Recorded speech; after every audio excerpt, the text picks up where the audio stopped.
Assalamualaikum warahmatullahi wabarakatuh. Alhamdulillah wassalatu wassalamu ala Rasulillah wa ala alihi wa sahbihi wa man nasarahu wa wala, amma ba'du. Tuan-tuan muslimin muslimat yang dirahmati Allah Subhanahu wa taala, selamat datang ke Tadabbur 30 di Tadabbur Center. Tuan-tuan yang dirahmati Allah Subhanahu wa taala, hari ini kita akan masuk ke juzuk yang ke-24, yang mana kita akan cover 3 surah, dan ketiga-tiga surah ni adalah surah Makkiyah. Dan surah yang pertama adalah surah Az-Zumar, yang bermaksud sekumpulan ataupun segerombolan manusia. Yang kedua adalah surah Ghafir ataupun surah Mukmin, surah orang yang beriman, ataupun surah Maha Pengampun, Tuhan yang Maha Pengampun. Dan yang ketiga adalah surah Fussilat, dengan maksud yang lain. Fussilat membawa maksud teliti ataupun detail. Baik tuan-tuan yang dirahmati Allah Subhanahu wa taala, kita dah masuk ke 10 malam yang terakhir. Suka saya untuk share dengan tuan-tuan sekalian satu buku yang dikarang oleh Muhammad Abdullah Daras bertajuk As-Sawm, Jihad. Beliau menceritakan As-Sawm, puasa. Beliau menceritakan bahawa puasa Ramadan digambarkan dengan kalimah Ar-Rabi'. Ar-Rabi' dengan kata lain bermaksud musim bunga. Beliau memberikan gambaran kepada kita bahawa Ramadan ini adalah bulan yang mana adanya musim bunga pada dia. Musim bunga ni macam mana tuan-tuan? Apabila kita nak tanam sesuatu pokok, kita nak tengok hasil dia, pada musim bunga ni orang teruja dan orang akan titik berat, take care betul-betul akan bunganya, buah dan sebagainya. Itu Ar-Rabi'. Itu adalah gambaran kepada Ramadan. Semoga kita mengambil manfaat daripada apa yang Allah Subhanahu wa taala janjikan kepada kita di dalam Ramadan, iaitu Al-Qadar. Baik tuan-tuan yang dirahmati Allah Subhanahu wa taala sekalian, surah yang pertama kita akan lihat hari ini adalah surah Az-Zumar, dengan bermaksud segerombolan ataupun sekumpulan manusia. Makkiyah kebanyakan adalah berkisar tentang pengukuhan akidah kepada Nabi dan para sahabat radhiyallahu alaihim ajma'in. Maka ia berkisar tentang prinsip ketauhidan kepada Allah Subhanahu wa taala. Apabila Allah Subhanahu wa taala menurunkan ayat yang pertama dalam Az-Zumar, tanzilul kitab minallahil azizil hakim. Allah Subhanahu wa taala menceritakan diturunkan ataupun kami menurunkan Alkitab daripada Allah yang Maha Aziz, yang Maha Kuat dan yang Maha Bijaksana. Ayat ini menunjukkan kepada kita bahawa kitab, iaitu Al-Quran, yang diturunkan kepada Allah Subhanahu wa taala melalui ayat yang kedua. Allah kata, inna anzalna ilaikal kitab bil haqq fa'budillaha mukhlishan lahuddin. Allah kata, kami telah turunkan kepada kamu Alkitab dengan kebenaran, iaitu Al-Quran ini. Fa'budillah, maka sembahlah Allah, memperhambakan diri kepada Allah Subhanahu wa taala. Jadilah seorang hamba dengan sebenar-benar hamba kepada Allah Azza wa Jalla. Maka ia adalah berkisar tentang tauhid. Dan ayat yang ketiga, Allah Subhanahu wa taala menyebut kepada kita, janganlah kita syirik kepada Allah Azza wa Jalla dan menjadikan selain daripada Allah sebagai barang sembahan, seperti mana yang kita telah lakukan ataupun orang yang kufur kepada Allah menjadikan orang tengah, seperti mana yang Allah sebut ni, walladzina ittakhadhu min dunihi awliya ma na'buduhum illa liqarribuna ila Allah. Ada setengah golongan yang menjadikan perantaraan, patung dan sebagainya dengan alasan apa? Dengan alasan ia sebagai penyampai kepada Allah Subhanahu wa taala, penyampai kepada Tuhan, menjadikan orang tengah ataupun ada medium untuk sampai kepada Tuhan. Sedangkan kita tidak memerlukan kepada apa-apa medium. Kita semuanya kena direct dengan Allah Subhanahu wa taala. Baik. Kalau kita melihat permulaan surah Az-Zumar bercerita tentang sifat-sifat Allah Subhanahu Wa Taala, bukti-bukti kekuasaan Allah menciptakan bumi, menciptakan langit, menciptakan alam cakrawala, menciptakan manusia in detail, menunjukkan kuasa Allah ini yang maha hebat, menjadikan benda yang tidak ada kepada benda yang ada. Maka ayat-ayat ini menggalakkan untuk kita supaya berfikir Allah jadikan itu bukan sia-sia. Allah jadikan itu untuk kita berfikir. Juga dalam ayat yang ke-9 Allah Subhanahu Wa Taala mengajak kita untuk bangun malam ataupun menghidupkan waktu malam. Amman huwa qanitun ana al-laili sajidan wa qa'iman yahdharul akhirah. Allah Subhanahu Wa Taala menggalakkan kita untuk menghidupkan semayam malam sajidan, sujud kepada Allah Subhanahu Wa Taala. Begitu juga dalam surah ini juga bagaimana Allah Taala menerangkan kepada kita tentang memang sifat manusia ni apabila susah baru cari Tuhan. Apabila Allah sebut dalam ayat yang ke-8, wa idza massal insana dhurrun da'a rabbahu muniban ilayhi thumma idza khawwalahu ni'matan minhu nasiya ma kana yad'u ilayhi min qabl, ila akhir ayat. Allah ceritakan bagaimana seorang insan apabila kita hanya disentuh oleh Allah Subhanahu Wa Taala dengan sedikit kesusahan, da'a rabbahu muniban ilayhi, waktu kita susah, waktu itulah kita mencari Allah Azza wa Jalla. Summa khawwalahu wa idza khawwalahu ni'matan minhu nasiya ma kana yad'u ilayhi min qabl. Sedangkan apabila Allah dah lepaskan kita daripada kesusahan, apabila kita dah rasa aku tidak ada apa-apa kesusahan ni, Allah dah angkat segala kesusahan, minhu nasiya ma kana yad'u ilayhi min qabl. Kita lupa apa yang kita angkat tangan berdoa kepada Allah sebelumnya. Itu sifat manusia. Seorang yang pelupa, bagi nikmat senang sekejap ya Allah bagi nikmat senang pada kita sekejap kita terus melupakan apa yang kita telah berdoa kepada Allah Subhanahu Wa Taala. Begitu juga dalam ayat yang 18 Allah Ta'ala menggalakkan kita bagaimana kita nak menjadi orang yang sentiasa mendapat hidayah daripada Allah Subhanahu Wa Ta'ala. Dalam ayat 18 ringkas kita selalu dengar, alladzina yastami'una al-qawla fayattabi'una ahsana ulaika hadahumullah wa ulaika hum ulul albab. Mereka yang diberikan hidayah oleh Allah, Allah Ta'ala kata apa? Mereka ini yastami', mendengar dengan bersungguh-sungguh segala apa yang didatangkan kepada mereka, pihak A, pihak B, pihak C, segala hujah yang didatangkan kepada mereka, mereka mendengar semua hujah-hujah. Fayattabi'una ahsana, mereka akan ikut di mana ataupun apakah hujah yang terbaik. Ulaika hadahumullah, Allah kata mereka inilah orang yang sentiasa mendapat hidayah oleh Allah Subhanahu Wa Taala. Wa ulaika hum ulul albab, mereka ini adalah orang yang bijaksana, orang yang jenius. Surah ini diakhiri dengan gambaran Allah Subhanahu Wa Taala memberikan balasan kepada orang yang beriman dan memberikan balasan kepada orang yang tidak beriman. Orang yang beriman diberikan balasan syurga dan orang yang tidak beriman diberikan balasan neraka oleh Allah Subhanahu Wa Taala. Baik, tuan-tuan yang dirahmati Allah Subhanahu Wa Taala sekalian, surah yang kedua kita masuk adalah surah Ghafir, juga surah Makkiyah, turun selepas daripada kematian Abi Talib. Surah dinamakan ada dalam Quran sebut Ghafir ataupun Al-Mu'min, dua-dua boleh diguna pakai, dan ia adalah tauqifi daripada Allah Azza wa Jalla. Surah Ghafir didatangkan nama Ghafir adalah mengambil daripada ayat yang ketiga apabila Allah sebut Ghafirid Dambi wa qalatit Tawbah. Satu di surah Mu'min adalah berdasarkan kepada kalam Allah Subhanahu Wa Taala menyebut tentang rajulun mu'min min ali Fir'aun dalam ayat yang ke-28.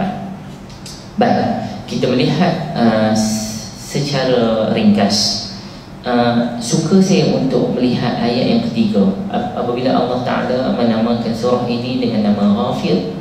Apabila kita melihat ayat yang ketiga, Allah Ta'ala kata apa? Ghafirid Zambi wa qabilit tawbi syadidul iqab dit-tawli.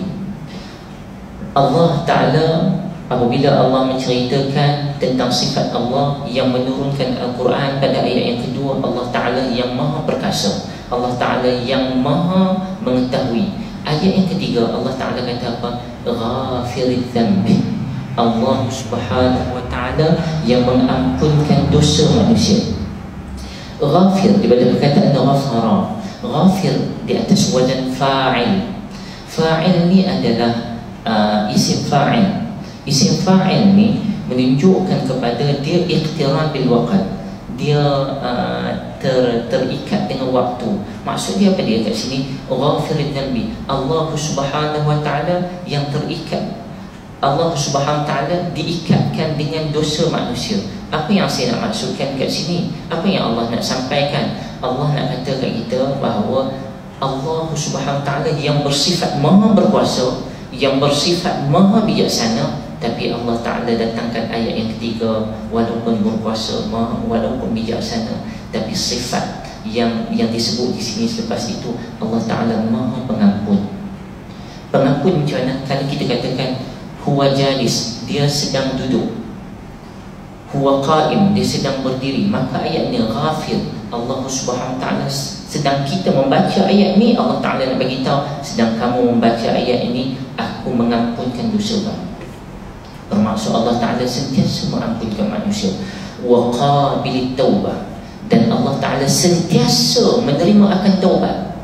Taub dekat sini dalam Quran sebut at-taub ni sekali, berbanding dengan taubah. Taubah kalau datang dalam Al-Quran menceritakan tentang wa tubu ila Allah taubatan nasuha, bertaubatlah kepada kamu dengan taubat nasuha, taubat yang bersungguh. Sedangkan at-taubah ataupun qabilit taubi, at-taub dekat sini adalah tidak bermaksud taubat yang betul-betul solid.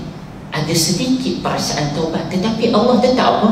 Qabilit taub, Allah tetap menerima walaupun ada sekelumit rasa menyesal, Allah tetap terima penyesalan kita. Ini menunjukkan sifat rahmah Allah Subhanahu wa Ta'ala kepada kita. Baik, tuan-tuan yang dirahmati Allah Subhanahu wa Ta'ala, surah Ghafir juga menyingkapkan tentang cerita penting yang mana Allah Ta'ala galakkan kita supaya kita berfikir di sebalik cerita. Dengan kata lain, Allah Ta'ala nak bagi tahu kat kita bahawa subjek sejarah ni sangat penting. Apabila Allah Ta'ala sebut dalam Quran, awalam yasiru fil ard fayanzuru kaifa kana aqibatul ladina min qablihim, Allah Ta'ala galakkan kita buat apa?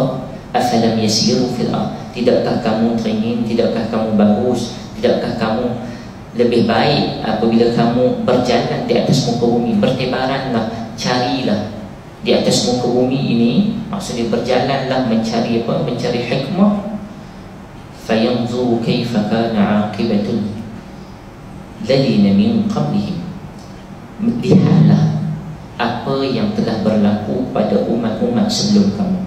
Ayat ini menunjukkan kepada kita Allah Ta'ala menggalakkan kita untuk mengkaji sejarah supaya kita boleh mengambil pedoman daripada sejarah tersebut.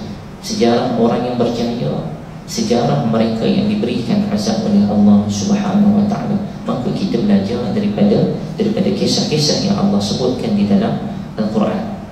Dan di antara kisah di dalam Al-Quran yang disebut dalam surah ini, surah Ghafir, ialah kisah tentang seorang lelaki, rajulun mu'min min ali Fir'aun, seorang lelaki daripada keluarga Fir'aun. Seorang lelaki daripada keluarga Fir'aun yang disebut pada ayat 28.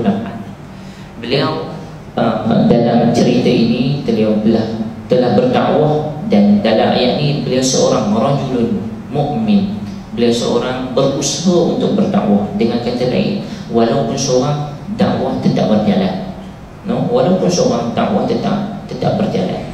Begitu juga Allah Subhanahu wa Ta'ala menceritakan bagaimana sepatutnya kita sebagai seorang yang membawa agama Allah, membawa Islam. Allah Ta'ala kata jangan kamu tinggal. Bahkan Allah Ta'ala suruh kita apabila kita membawa agama Allah, kita jangan lupa untuk yang pertama memohon doa dan petunjuk daripada Allah Azza wa Jalla. Apabila Allah sebut wa qala rabbukum ud'uni astajib lakum, itu ialah pegangan kita. Tawakal, usaha, tawakal, doa tu. Doa adalah tawakal yang paling besar sebagai senjata orang mukmin. Begitu juga Allah Subhanahu Wa Taala suruh kita bertaubat dengan segera, bertaubat dengan segera, walaupun tidak dengan sepenuh taubat. Kenapa kita katakan walaupun tidak dengan sepenuh taubat? Kembali kepada ayat 3 tadi, Allah Ta'ala tetap menerima walaupun sekelumit taubat kita tu ada rasa kesal. Allah Ta'ala tetap menerima taubat kita. Maka kalau kita melihat ayat yang terakhir dalam surah Al-Ghafir, 3 yang terakhir, ayat ini menunjukkan kepada kita supaya kita cepat-cepat menyesal, kembali kepada jalan Allah Azza wa Jalla. Itu adalah di dalam surah Ghafir. Dan surah yang terakhir yang bakal kita sentuh hari ini adalah surah Fussilat. Seperti mana yang kita katakan tadi, surah Fussilat juga adalah surah yang turun di Mekah dan dia bersifat Makkiyah, dan dia turun selepas surah Ghafir. Dan surah Fussilat adalah kesinambungan daripada surah Al-Ghafir, bagaimana menceritakan orang yang menolak agama Allah Subhanahu Wa Taala. Dan yang kita tengok di sini dalam ayat yang ketiga, istimewanya bila Allah sebut kitabun fussilat ayatuhu Qur'anan Arabiyyan liqaumin ya'lamun. Kitab ini Al-Quran diturunkan ayat-ayatnya, ayat Al-Quran ini dengan menggunakan Arabiyyan, dengan menggunakan bahasa Arab, supaya ia berikan kepada manusia untuk berfikir. Baik, Allah Subhanahu Wa Taala telah memilih bahasa Arab sebagai bahasa pilihan untuk Al-Quran, dan tidak memilih bahasa Arab untuk kitab-kitab yang sebelumnya. Dan bahasa Arab adalah bahasa yang sangat majis, bahasa yang sangat ajaib apabila kita melihat satu persatu. Dan keajaiban tersebut, kalau kita melihat karangan Al-Imam Al-Ghazali menceritakan bagaimana orang Arab, orang yang bukan Arab boleh menghafal harfan biharfin, satu persatu huruf, bukan setakat kalimah. Kita boleh menghafal huruf. Bukan orang Arab saja boleh menghafal Al-Quran, bahkan orang Ajam seperti mana kita, orang bukan Arab juga boleh menghafal Al-Quran. Begitu juga dalam surah Fussilat ini, bagaimana Allah Subhanahu Wa Taala menyuruh kita untuk apabila kita menyeru dakwah kepada orang, dakwah itu sampaikan dengan hati. Dengan kata lain, dakwah apabila kita nak berdakwah kepada agama Allah, rendahkan hati dan dirimu, tinggikan Tuhanmu. Allah Subhanahu Wa Taala minta untuk kita buat perkara yang sedemikian. Dan begitu juga bila kita katakan surah Fussilat adalah surah kesinambungan kepada surah yang terdahulu, maka kita melihat bagaimana kesan-kesan umat yang terdahulu seperti mana kaum 'Ad dan Thamud yang dipanah petir diceritakan di dalam surah ini. Apabila mereka melawan, mereka angkuh, mereka sombong, mereka katakan mereka adalah orang yang paling pandai, tapi akhirnya Allah Subhanahu Wa Taala menutup ataupun memusnahkan mereka dengan kesombongan mereka dengan memberikan petir.